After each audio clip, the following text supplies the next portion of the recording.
Salutations, my friends. Welcome back to the channel. And just like I promised in an earlier video, I will be covering all of the strengthenings that will arrive alongside Anniversary today. And a huge thank you once again to the FGO fandom wiki for all the easily accessible information. Link will be in the description. Now, the strengthening quests are all split into 6 days. Days 1 through 5 will be 2 per day, and the last one has 4. Day numero uno is Phantom of the Opera, who very desperately needed a buff, and Brynhildr. Phantom's second skill will no longer be limited to just females, so it will be able to stun any enemy regardless of gender, and on top of that, it removes all buffs alongside a skill cooldown reduction by 1. This allows him to, in very, very specific team compositions, join the Stunlock team alongside the likes of Uriel, Steno, and both Medusas. Brynhildr will get a buff to her second skill, where she will now gain a 30% charge, giving her easier access to her MP, which she so desperately wants, as she has a huge modifier against most servants in the game when using her Noble Phantasm. Day number 2 has 2 Berserkers, Darius III and Minamoto no Raiko.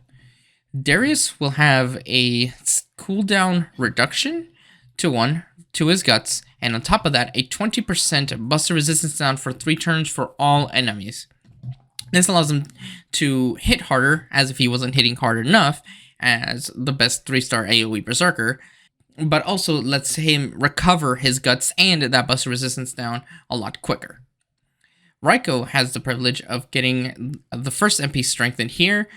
Her MP will get an increase in damage and decrease enemy crit chance by 20%, which is a very nice bonus, but not as nice as the damage bonus she will get, as if you have played with her before, you notice that ever since the release of Arjuna Altar, enemy HP has increased to a point where Raiko kind of struggles. Now, day 3 includes David and Concert U. David finally gains this legendary buff that gives him a 200% damage modifier against giant enemies, and on top of that, he gains more MP damage, which he so desperately needed. He hits like a noodle until this buff.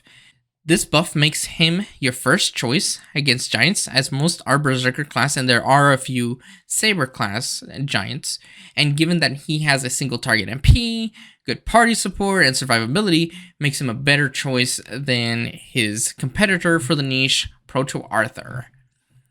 Now, Concert U will gain a scaling attack buff up to 30%, helping her even out her overall damage on all turns that is up, as if you have noticed, she kind of doesn't really have any kind of sustaining damage outside of her Noble Phantasm. Day 4 has Prince Neja and Arjuna Archer. Neja gets an MP strengthening that increases their damage and increases the burn from 1,000 to 3,000.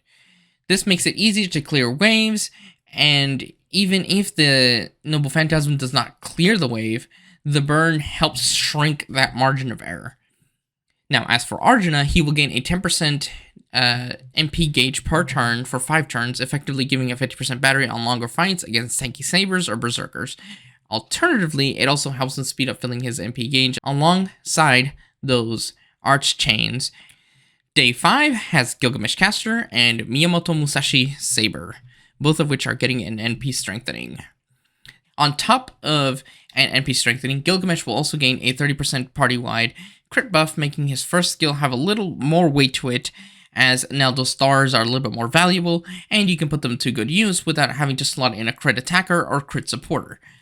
As for Musashi, she will now have a 150% modifier against alter egos and mooncasters on Noble Phantasm, making her only the second unit thus far to have any sort of effectiveness modifier against alter egos after Kama. However, unlike Kama, she does not suffer from having to take double damage on off turns due to class disadvantage, and in fact, Musashi herself takes half damage from alter egos, making her an excellent choice against future alter ego fights. And finally, the last day will include 4 very beloved servants from the original Fate Stay Night series. First up, Kukulen. He now has his Guts skill cooldown reduced by 1 turn and now gains an attack buff that scales the lower his HP is at time of activation, making him even more of a solo extraordinaire, helping him finish fights faster as if he needed any more buffs. Next up is Heracles. Heracles got perhaps one of the strongest strengthenings here, as now his guts stackable with sources of guts, such as his Bonsai, and will now give him a 20% buster buff for 5 turns every time a guts is procced for 5 turns. This can stack for up to a whopping 100% buster buff on that last turn. Next is Emiya. Emiya will now have his rainbow buff be 50% instead of 40%, and he can now change his NP to arts for 1 turn, making him an absolute monster for looping, as he has a lot of hits on his Noble Phantasm. And last but not least, the very poster girl of the franchise, Saber. Saber now gets a buff to her 3rd skill that gives her a 30% NP buff for 1 turn, and, more importantly, changes all of her cards to Buster. All of them. No exception. With this, she becomes the ultimate Buster Gorilla, as any chain instantly transforms into a Buster Brave chain for 1 turn. Gone are the days of needing to fetch for a Buster card for that sweet, sweet extra attack bonus. Now, please, just give this buff to Hyde's MP so he's not useless. Please, that's all I ask for, lasagna, please. But regardless, wishes and dreams and all such foolishness aside, that does it for today. Thank you all for watching, and enjoy the rest of your day. Adios.